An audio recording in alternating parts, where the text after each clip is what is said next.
I don't want no oil, a spoil in my shoreline. I like fish much better than crud.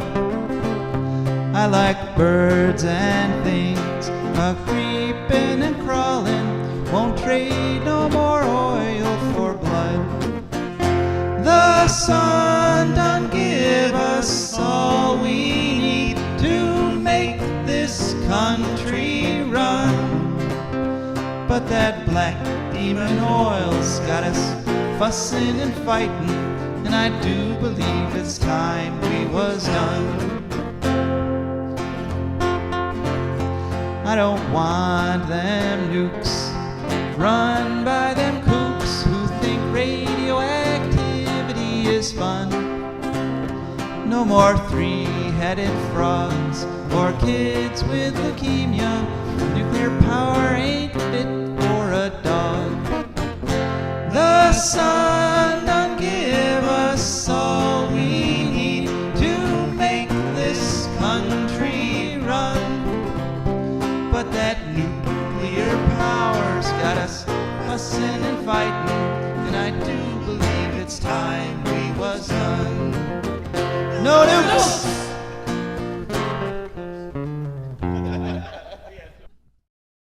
Good morning, Toledo, and good afternoon, Columbus. Good evening, Bowling Green, and hello to everyone on the internet, wherever and whenever you are. My name is Joe DeMare, and I'm here without my wonderful co-host, Rebecca Wood. She's not feeling too well today, so I'm going solo.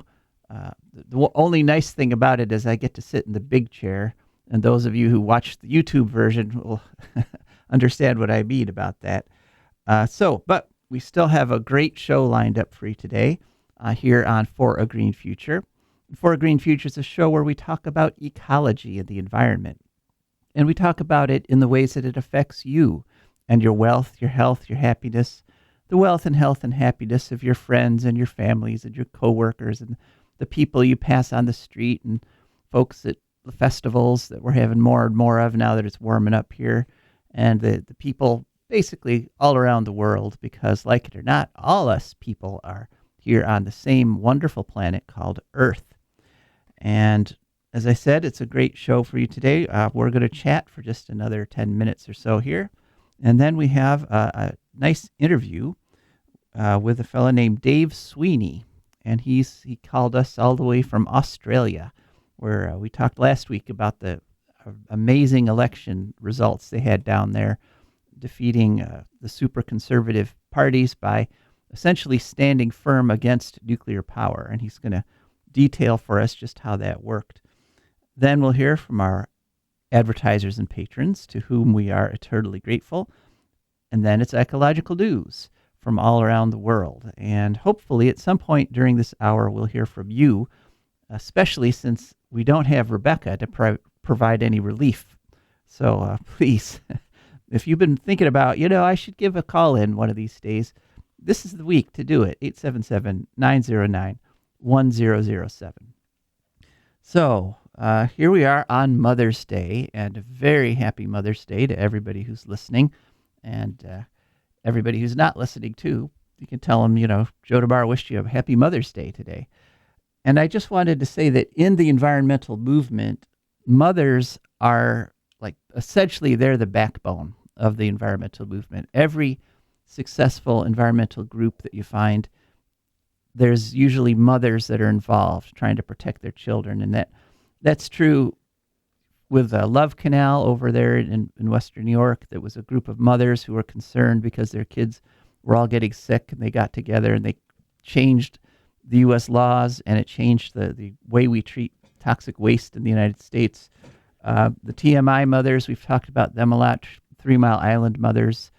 They've been harping on and controlling the nuclear industry ever since the 3 Mile Island disaster. And one mother in particular I like to think about is a woman who has been on the show a couple times. Her name is Slado, and she's up in British Columbia. She's a Native American that was trying to stop a pipeline that the Canadian government was forcing through the unceded indigenous lands. And in the midst of that fight, she was pregnant. She was about to have her child. And I think that's part of why she fought so fiercely to try to stop that pipeline. And that child's like 3 or 4 now. And so she's still taking care of it. Essentially the mothering instinct that they talk about really gets triggered when people see things that are happening to the environment that are making the planet less habitable. A lot of mothers are motivated by the fact that their children are getting sick, or they want to keep their children from getting sick. They want to keep their kids safe and their children's children. And so without that mothering instinct, I think the environmental movement probably would not have even crystallized into the force that it is today. So that's what I wanted to say about Mother's Day. Again, happy Mother's Day. And we got some really good news, some unexpected news here on For a Green Future. There is a website called millionpodcasts.com, and they did a list of the best Earth podcasts, the top 60 Earth podcasts. And I just stumbled across this. I had no idea this was happening. And they put us at number 16. So we're at number 16 out of the top 60 Earth podcasts in the world, because they looked at podcasts from all over the world. And I was shocked and really happy to see that. And since these were, Earth podcasts, quote unquote Earth podcasts, you could say that we are actually the 16th best podcast on Earth, if you want to stretch the title there. So that was just really a really nice thing to hear. And if you're somebody who's been considering advertising on Bowling around For a Green Future, hey, we're right up there on those Earth podcasts.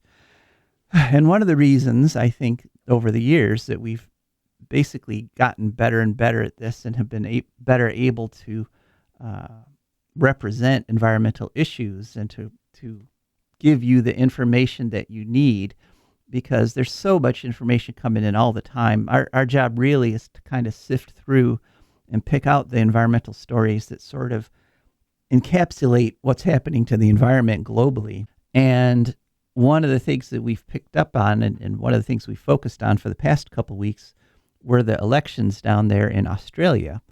And the reason we focused so heavily on them is because an environmental issue was the central issue of that election cycle down there. And the pro-environment, which was the let's do something about global warming, let's not have nuclear power, those parties just dominated that election. And it was a really heartening story. So let's go now to our interview with Dave Sweeney and hear all about it. Hello, and welcome to For a Green Future. Could you please share with us your name and your organization? Yeah, hello, Joe. My name is Dave Sweeney. I work as a nuclear-free campaigner and a nuclear policy analyst for a large Australian non-government organisation, environment organisation called the Australian Conservation Foundation. We're based, we're active with programs and people and activities right around Australia. Our national headquarters is in the south of the country in Melbourne. I'm based there, but because nuclear work includes mine operations in the west and north of the country and all sorts of things, I travel around a lot. So you folks have been involved in a whole bunch of different issues over the decades, right? For example, you stopped Australian whaling. Yeah, that's right. We played a role in that. We played a role in protection of Antarctica. We've done a lot of stuff in the Australian landscape, like large-scale landscape protection of really important places in the Barrier Reef, the Great Barrier Reef and Cape York, and many of Australia's large intact savanna and desert landscapes have been protected, not just by ACF's efforts, but by the Australian Environment Movement. And for us in particular, or my particular area of nuclear, Australia is home to around a third of the world's known uranium reserves. So one of the big activities and focuses of our work has been to keep that material, which is the building block of both nuclear power and nuclear weapons, safely where it is. We believe that one of the best contributions we can make is to reduce radioactive risk around the world by keeping this material contained in its geological cocoon where it is. So keep it in the ground. And we've campaigned for many years and often quite successfully, even against the odds, to do that. And we've constrained or halted many mining projects.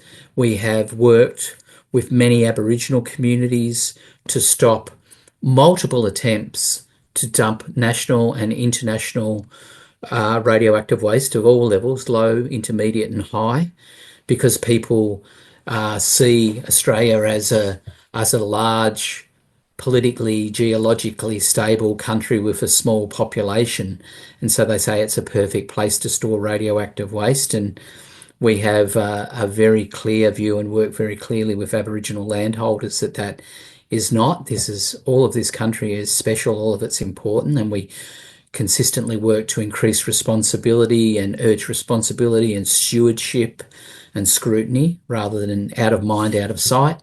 We've also done a lot of work around big international threats around nuclear, and one of the things that I'm really proud of, Joe, both personally and for the organisation I work with, is being early pushers of the international campaign to abolish nuclear weapons. That idea, or rather that campaign initiative, had its genesis in Melbourne in Australia, and it's now spread obviously around the world, and there is now a treaty to prohibit nuclear weapons, and they're now illegal in international humanitarian law.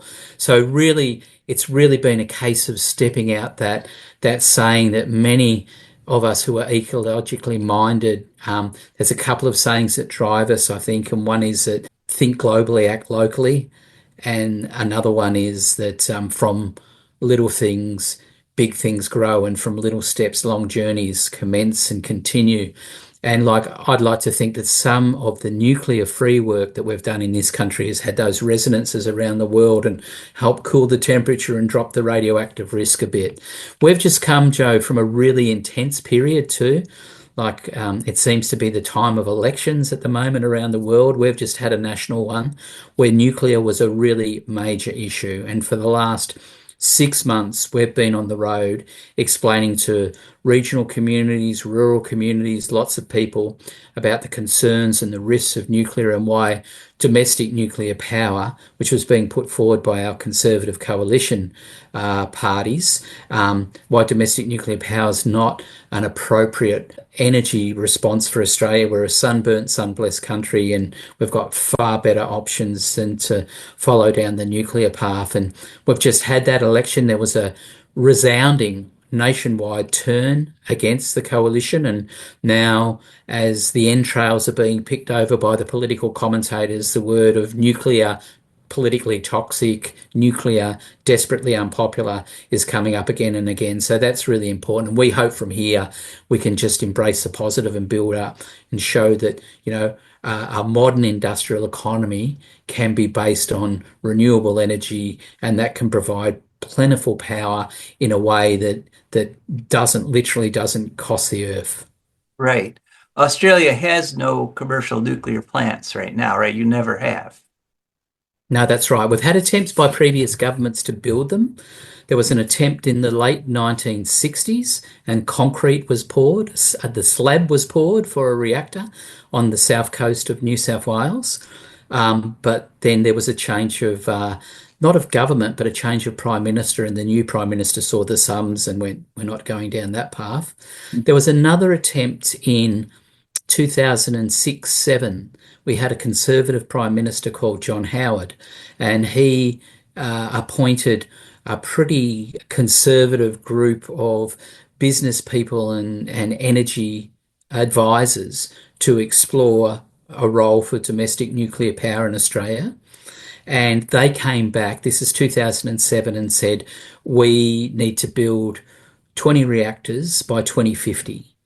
So the Prime Minister took that proposal to the Australian people in a federal election in 2007, and he lost government and he lost his own seat. His own electorate turned against him. And it's very interesting, Joe, because years later, 18 years later, in 2025, the coalition, the Conservative coalition, again took nuclear to the people, and they were comprehensively defeated, and the opposition leader who had been championing this, Peter Dutton, lost his own seat. So history repeated itself, and we're hoping that now Australian politicians can see that there is a latent but real concern about nuclear and skepticism to the overblown promises of nuclear, and that when it turns from a conversation into an actual proposal, this country says no. So we really want to draw a line under it now and not keep returning to this nuclear talk, because it wasn't a good faith attempt to solve Australia's energy challenges or climate challenges, Joe. That's the thing that really struck us when we did an analysis and an assessment. And you can imagine that as a leading national environment group calling for lower carbon emissions, we had to do an assessment that was pretty rigorous about will this deliver on that. And we just came up again and again that this was not a good faith way to address either climate crisis or the fact that Australia's coal sector is in significant structural decline and will be finished in 15 years. Coal power will be utterly gone in 15 years. So what do we replace it with? And the nuclear proposal being put forward by the Conservative coalition parties was not a good faith, credible solution. It was just an attempt to delay that closure of coal. They wanted to extend coal-fired stations. They wanted to cement a new generation of gas stations. And they held this sort of illusion of nuclear as a technique and a technology that would come over the hill like the cavalry in 2049 and ensure that Australia was net zero in 2050, and so we can meet our Paris commitments, even though a large rump of our Conservative politicians, I imagine like many of your own, don't believe in the Paris Agreement, don't believe in climate change, don't believe in net zero.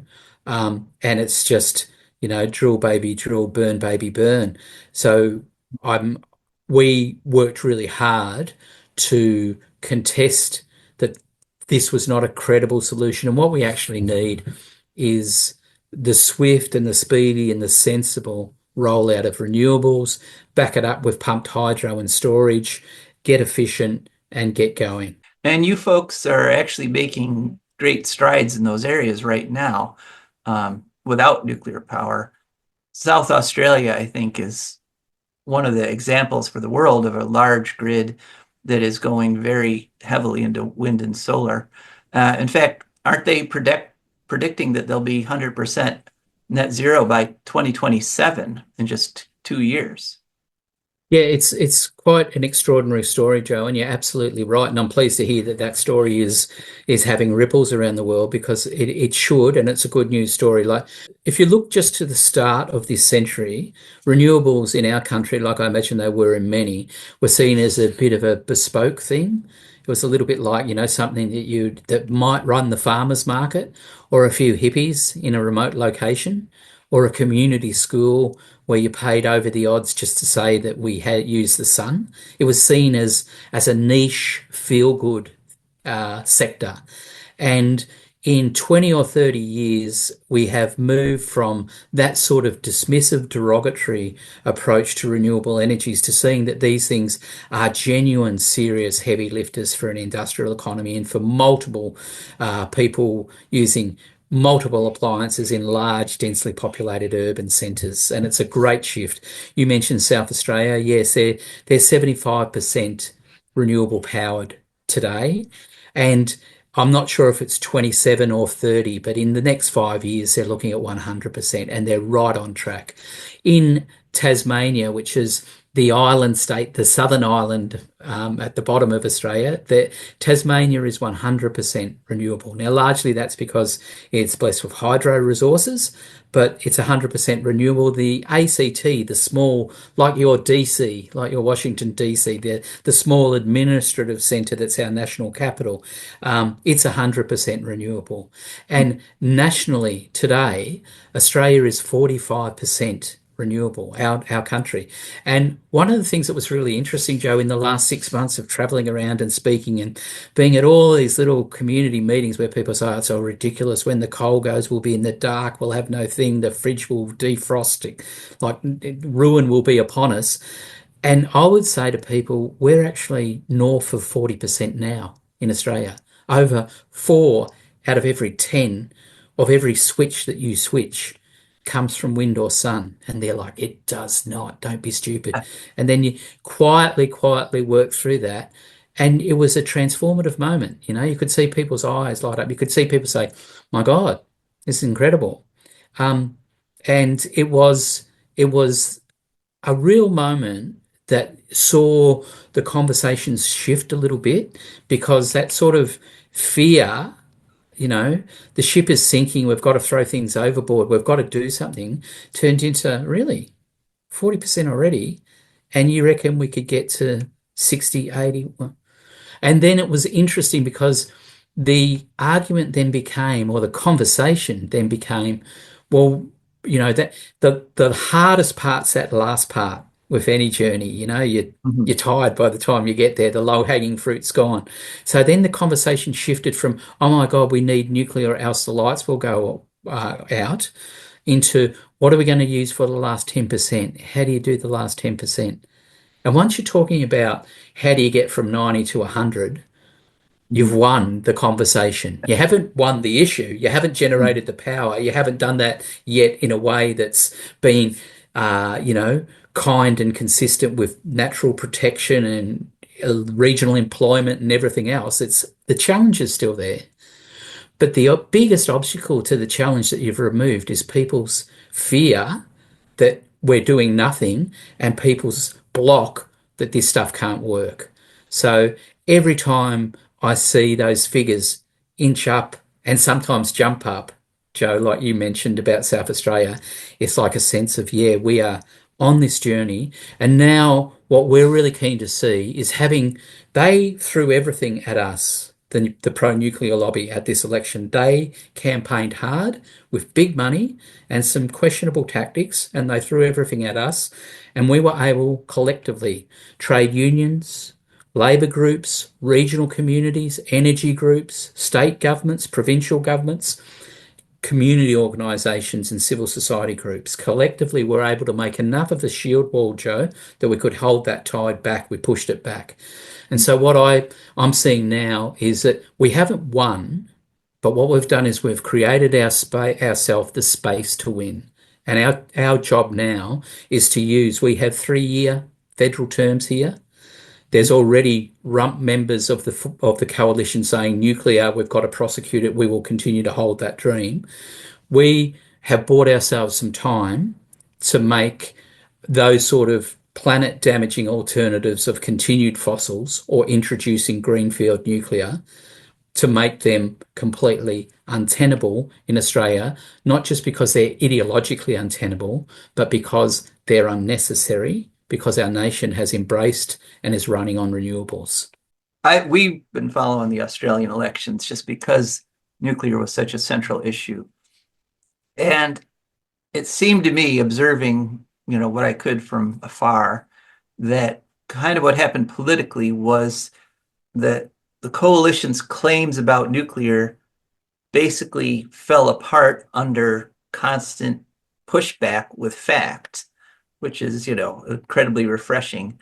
And then once that large central thing fell apart, it seemed like all the other claims that the coalition was making kind of crumbled as well. People sort of lost faith in the whole smorgasbord of issues and things that they were presenting. Was that accurate? Do you think that happened?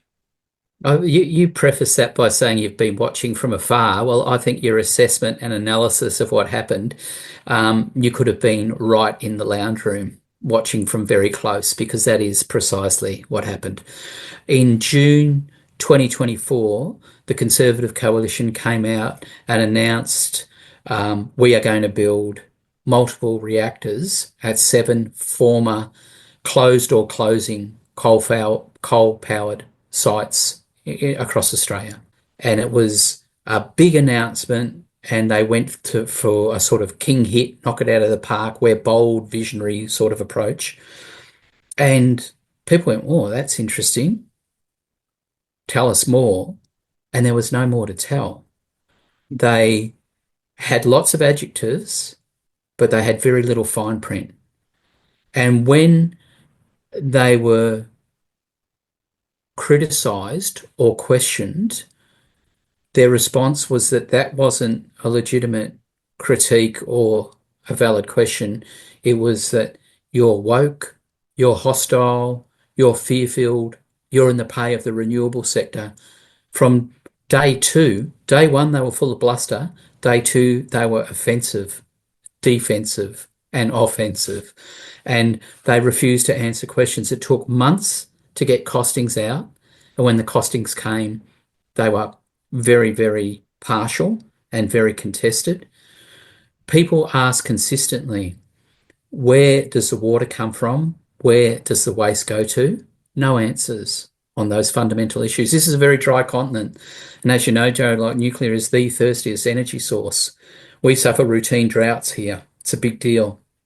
And people are saying, where's the water? Because they knew that without constant and assured water, things go very badly wrong very quickly at a reactor.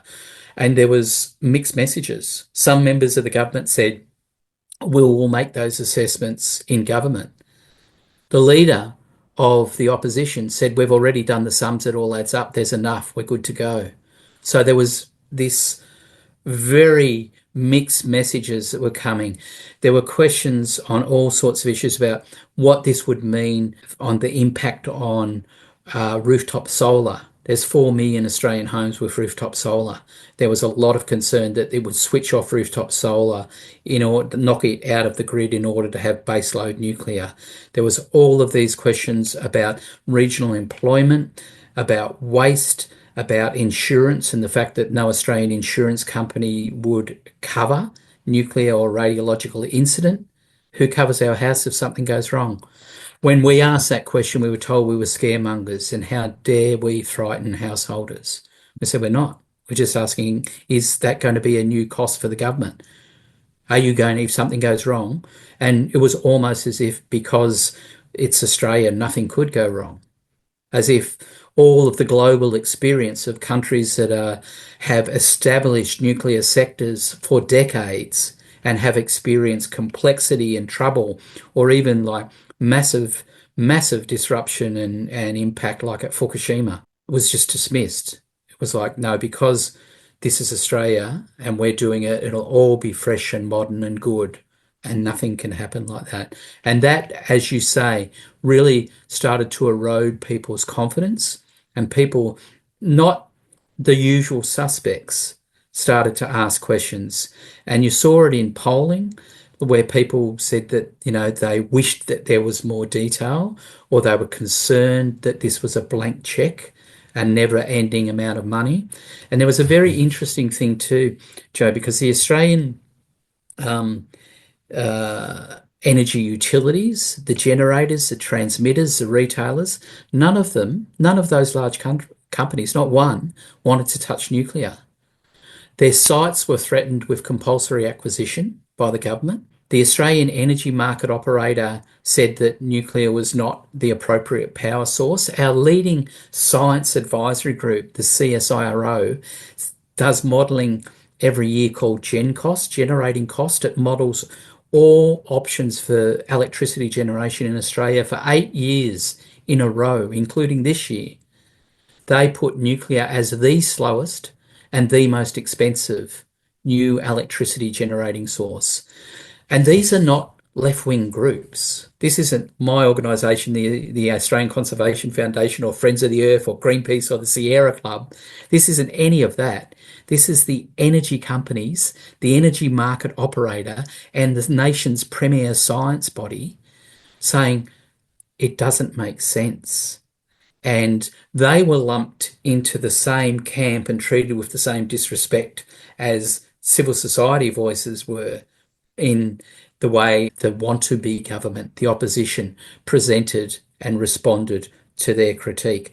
And within the opposition themselves, there was a group that began and said this was a fundamental, their nuclear plan was a fundamental denial of the party's foundational principles. But the opposition parties, their key thing is small government, less taxes, less public expenditure, get out of the way and let the market decide. Well, with nuclear in Australia, the market had decided, and they were proposing a massive, effectively state socialist nuclear industry. Right. And there was massive turmoil within their party themselves from their hard right ideologues who said this is completely the wrong way to go. So whether you were from any of the political spectrums, and as one of the power unions described in this whole debate, Joey said, when it comes to electricity, there's no left or right, there's positive and negative. Um, and so the thing was that from the broad spectrum of people, there was concern and reservation.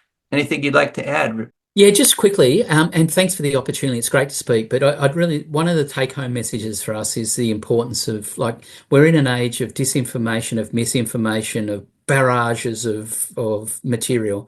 We collectively stuck to evidence and facts, and reassuringly that cut through. The other thing that was really important and heartening to see is that the power of people power. Like, we're claiming this as a victory of people power over nuclear power. It was all sorts of small combinations from people right around the nation, none of which of themselves was sufficient to make the difference against a well-funded opposition, Joe, but collectively it created and braided a rope that held the beast down. And so that's a really important lesson, I think, for all of us to take a bit of heart, that together we can and do make a difference. All right. That was our fantastic interview with Dave Sweeney down under. And we're really grateful we were able to set that up. And we're really grateful that every week we're able to come and bring you interviews from environmentalists all over the world on all sorts of topics. And the reason we're able to do this is because we have fantastic patrons and sponsors. So, For Green Futures brought to you by the Wood County Park District.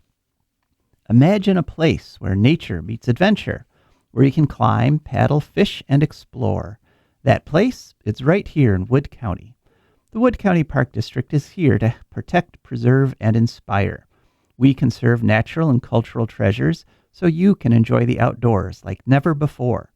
By maintaining green spaces, providing fun programs, restoring wildlife habitats, and leading outdoor adventures. Want to connect with nature? Try your hand at archery, bouldering, geocaching, paddling, rappelling, and more. Whether you're seeking experience or a peaceful retreat, our parks are open every day from 8 a.m. to 30 minutes past sunset all year round. Come explore, get outside, experience nature. Your parks, your adventures waiting for you. Find us online at wcparks.org or follow on Instagram, Facebook, or X, or call 419-353-1897. The Wood County Park District, preserving nature, creating adventure, and inspiring a greener future. So we're very grateful to them, and we're grateful to our patrons. And our patrons are incredible people with amazing foresight who've gone to forogreenfuture.com and gone to patreon.com, Patreon.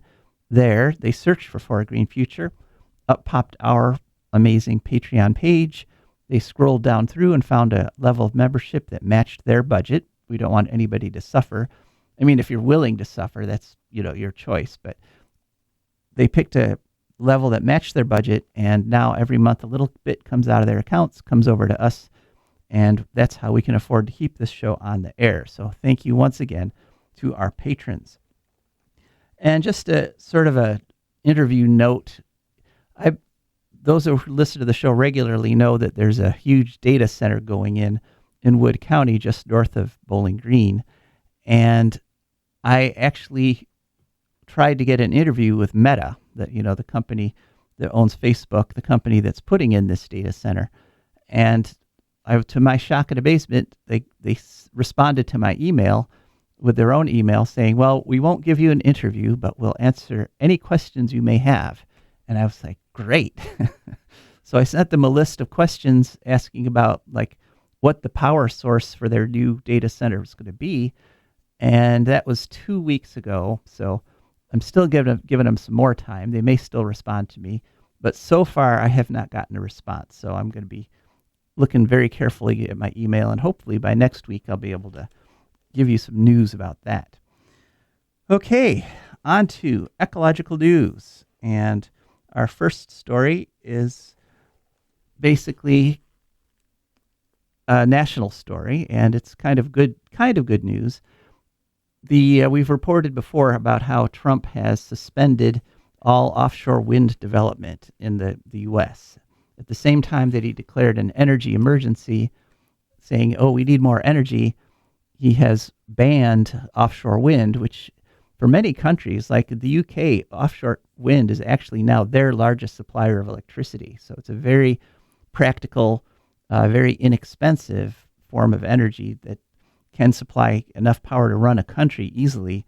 But despite Trump's energy emergency, he's banned offshore wind. And so what the news is that Democratic-led states sue Trump for blocking wind energy projects. That's a story in The Guardian back on May 5th. And 17 states plus the District of Columbia have gotten together and they filed a lawsuit in Boston. And because there's billions of dollars already lined up for investments to build these offshore wind things, because economically and environmentally, they're amazing in terms of the amount of power they can provide and the low cost they can provide it for. Now, there's lots of disinformation that the Trump administration quoted at length. People say it's bad for the environment, having a wind turbine out in the ocean. And actually, the studies in Europe show that the bases of the turbines act like artificial reefs. And so you get more wildlife, you get more fish, you get more crustaceans. Basically, the oceans get cleaner because you get more filter feeders. And it's just better in every way to have these turbines around in terms of the wildlife. And whales don't have any trouble swimming around a wind turbine. It just sits there, and it's if you've got sonar like radar, like whales do, it's easy to avoid them, not like our big ships that go along and kill hundreds of whales every year. So that's good news. Trump, they just did that, even though Trump banned offshore wind on his first day of office. So they took a little while to get their act together, but they finally did, and they're finally challenging the Trump administration on that. Second story, local-ish story, Cleveland.com. This is on May 5th, and the title is, "Armed Ohio Police Officer Physically Prevented a Reporter from Interviewing a Public Official at Oil and Gas Meeting." And Cleveland.com is reporting on this from the point of view, they're alarmed from the freedom of the press point of view, because this is not normal for police to grab reporters and keep them from talking to public officials at public meetings. I mean, there's a long-standing tradition of the conversation you have after the official proceedings are over. That's where a lot of reporters get the best information for their stories. This it was a meeting of the Ohio Oil and Gas Land Management Commission, and this is one of the governmental bodies that has to approve fracking. And so the reporter was Laura Hancock, and she was grabbed by the arm by the police as she actually, after the meeting ended, she went up to go ask the chair a couple more questions, and she walked past a couple police officers and said, "I'm with the press, I'm going to go ask a question." And she got like halfway there before one of the other officers grabbed her by the arm and pulled her back and like pointed her off and said, no, you have to go that way. And so this is not good, especially since the Ohio Oil and Gas Land Management Commission is pretty much a fracking rubber stamp organization. They approve pretty much every single fracking application, no matter how terrible it would be for the environment. And one of the things that Laura Hancock noted in her article about getting manhandled herself was that it was a kind of unusual meeting because there were 6 policemen there. There was a whole bank of policemen. And this is kind of an alarming trend of sort of militarization of public events and public meetings. And This is a not good situation. One of the people who was there is going to be our guest next week, Randy Podlodnik. She's been on our show before. Next week, she's going to be talking about a bill before the Ohio government that forces people to let carbon capture and storage happen under their land, whether they want it or not. So we'll also ask her about what exactly happened at that meeting at that time. Okay, staying in Ohio, we have an HB6 update. Yet another one. HB6 it's the story that, it just keeps on giving since 2019. It's been amazing and terrible, but this is good news. Larry Householder, the former Speaker of the Ohio House, who got sentenced to 20 years for corruption, has appealed his sentence, and the appeal was denied. This is a story in Ohio Capital Journal, May 6th. The title was Federal Appeals Court Upholds Conviction of Householder in Public Corruption Case. And both Larry Householder and his right-hand man, Matt Borges, were appealing. And they appealed in the Sixth Circuit Court of Appeals. That's a federal court. And it was kind of interesting because Capital Journal did a fairly good job of covering this while it was happening, but they have stopped mentioning the nuclear part of it. This article said that First Energy was seeking a $1 billion bailout, when actually it's very important to note that $1 billion bailout was for their nuclear plants. But for some reason, Ohio Capital Journal and a lot of the other venues have stopped mentioning the nuclear part, when, as an environmentalist and as someone who's been watching state government, to me, that's the heart of this scandal, because it's the nuclear industry, not just in Ohio, but all over the world, that has this uniquely corrupt level of interaction with government officials. So anyway, there's two other people. Well, there were 6 people indicted in this altogether. 2 of them have committed suicide. And 2 of them were convicted. And the remaining 2, Jeff Longstreth and John Cespedes, they reached a plea deal with the prosecution. Federal prosecutors are asking that they only serve 6 months in prison, and but they have yet to be actually sentenced by the judges. One of the people in there who was appealing with Larry Householder, Matt Borges, basically came out here that he threatened to blow up the house of Tyler Fairman, the FBI informant that let him, that basically caught him. Tyler Fairman, we talked about this because of the new HBO movie about dark money. When they did the special on HB6, Tyler Fairman was the guy that Matt Borges slid the $15,000 check to across the table at Starbucks. And so what the judges said is that there was no merit to the argument that Householder and Borges made. They're still making the same argument. They're saying this wasn't corruption. It was just business as usual. This is what happens. And essentially they were saying that Governor DeWine was as deeply involved in this as Householder was, but the prosecutors didn't go after DeWine, so it's like selective prosecution, so you should let Householder go. And, that is like... That's like if you get stopped for speeding, the police pull you over because you're doing 110 miles an hour in a 40 zone. And as this guy's writing you the ticket, somebody else zips by doing 110 miles an hour. And you're like, stop writing me a ticket and go catch that guy. No. If you're guilty, you get prosecuted.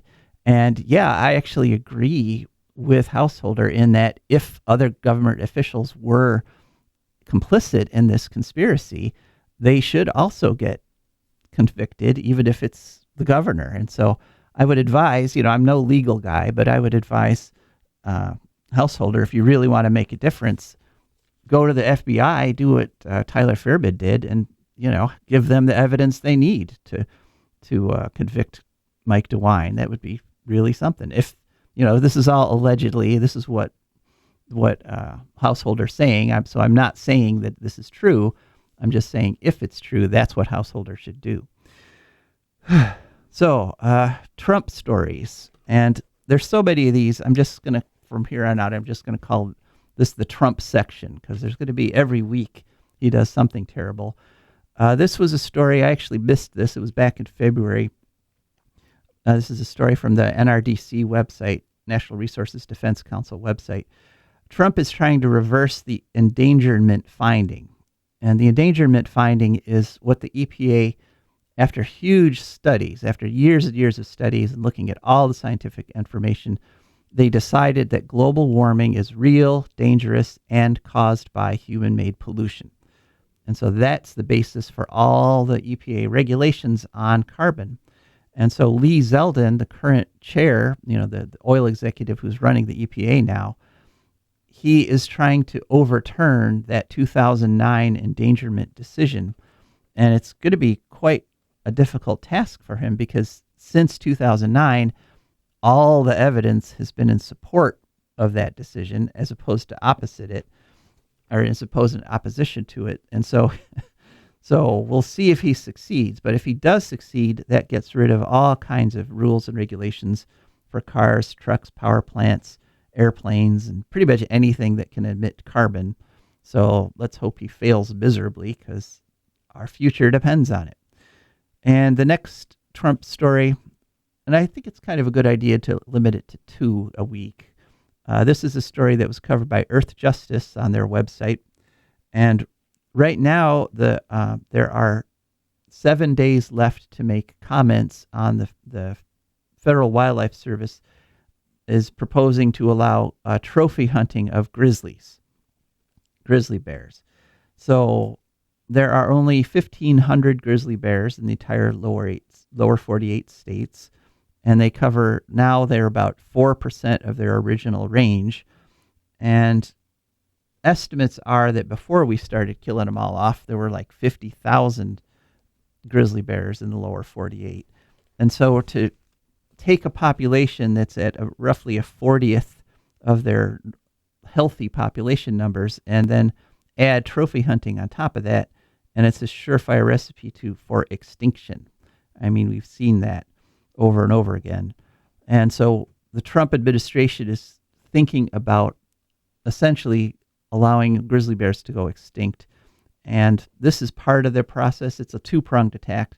The other prong is to sunset the Endangered Species Act. And we've talked about that before. He wants to just totally get rid of the idea that the government should try to keep species from going extinct, which is another horrible, horrible thing. So anyway, go to the Earth Justice website if you care about grizzly bears. We got 7 days left to make a comment to the federal government telling them don't allow trophy hunting for grizzly bears. Okay, just 2 more stories and 9 more minutes. So I think we're going at a pretty good pace despite our lack of Rebecca. But there is time for you to give a call at 877-909-1007. Love to talk to you. This story was May 7th, and it was done by a website called The Eye Paper, which is based in the UK. And the title is The Unexpected Additional Benefits of Solar Farms. And a lot of people around here oppose solar going in on farms because they say, oh, it'll hurt the environment. Well, they did actual studies with actual solar farms. They looked at 125 solar farms all around the UK, and they found that bird numbers increased by 3 times. In other words, once you shift a farm from growing like corn and soybeans and switch it over to a solar farm, the number of birds triples and the amount of biodiversity increases exponentially. So in these solar farms, they found 94 different species of birds, including 20% on the quote-unquote red list, which is the UK's equivalent to our endangered species list. And so rare birds that have trouble surviving in most human environments like cities and suburbs actually find solar farms a place where they can thrive.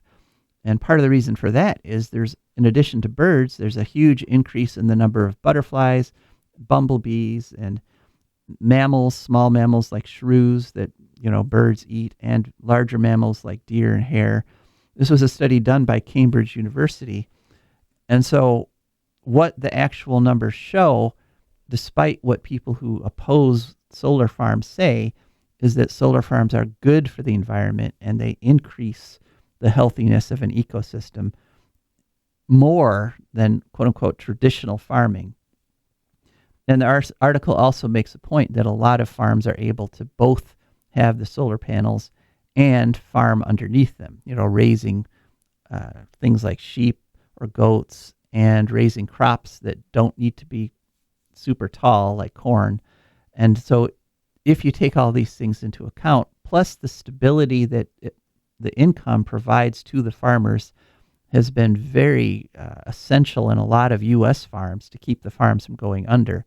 So it's a great economic benefit to the communities because these solar farms always work out deals with local school districts. They pay school taxes and help keep children going to school. They reduce the tax burden on the people living in those areas. They benefit the environment. They don't hurt the environment. And this is just yet another study that shows this. Okay, last story, and this is kind of a personal note. We are coming up, into summer, and people are starting to put a lot of artificial lights on their houses. I'm seeing it's kind of a trend. A lot of people are stringing up more and more artificial lights. And I had a nice time last night, actually. If I sound tired today, it's because I was up a little late. I went to a nice bonfire that some friends of mine had. And we were all just sitting around in this one little area. And they had lights strung up, party lights that had put a lot of light in this little lean-to thing we were sitting in at the start. And as we were sitting there, we heard this chirping noise and this tap, tap, tap, tap, tap noise. And what happened is we looked over and there was a robin's nest. And first one and then another chick leapt out of the nest as we were sitting there. And robins don't fledge at night. They don't fledge in the evening because there's a lot of reasons not to. One, it's cold and as you're a little chick, it's hard to keep your body temperature up. Two, that's when a lot of predators come around. A lot of things that'll eat little robin chicks like raccoons and coyotes and stuff. They're around at night. So usually robins fledge in the early morning hours, just as the sun is coming up, because that gives them a whole day to maybe get some food, to find a nice place to shelter, to sort of get their feet, steady before they start going off and trying to survive as robins. And so what we saw as we were all sitting around talking and we saw these robins fledge, we saw those baby birds basically get fooled by artificial lighting. And one of the guys at the party was like, well, they should be able to tell artificial lights from sunrises, but of course they aren't. Okay. This is not a case of, being able to tell wildlife how smart they should be or how intelligent. I mean, to give the poor little baby robins a break, they were only less than 2 weeks old, When I was less than 2 weeks old, I could guarantee I would not be able to tell a sunrise from an artificial light either. So, the reason I brought all this up is because artificial lights, the lights we leave going all night long, aren't just detrimental to baby birds. They're detrimental to insects because insects get fooled by them and fly around them, which allows predators like bats to pick them off more easily, which is great for the bats for a while, except they can cause actual population crashes. The bats can end up eating all the insects in an area that way because they all get fooled and they all just clump right there. And that can then cause a bat population crash. So just over and over again this summer, I want to stress, do not leave artificial lights going. Don't just turn your floodlights on at night or the lamp in the backyard or even your party lights that you've got strung up around, your picnic table or your campfire or whatever. Turn that all off. And the side benefit of turning off all those artificial lights is that you get to see the stars and you get to see some cool things. I got to see the last couple nights, I've gotten to see the space station go overhead. It's been, it's been really cool to see the space station flying over. And, you don't get to notice stuff like that if your backyard is awash in light. So embrace the darkness, folks. That's what I'm saying. And try to keep the lights dark and dim. All right. Well, that is just about everything I had planned to talk about today.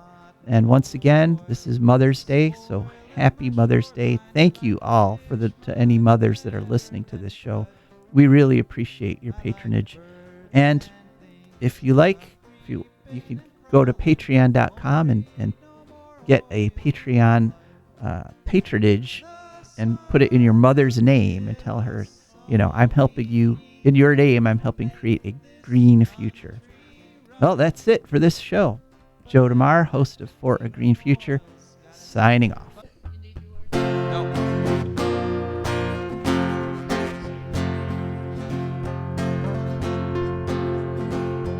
I don't want no oil, a spoil in my shoreline. I like fish much better than crud.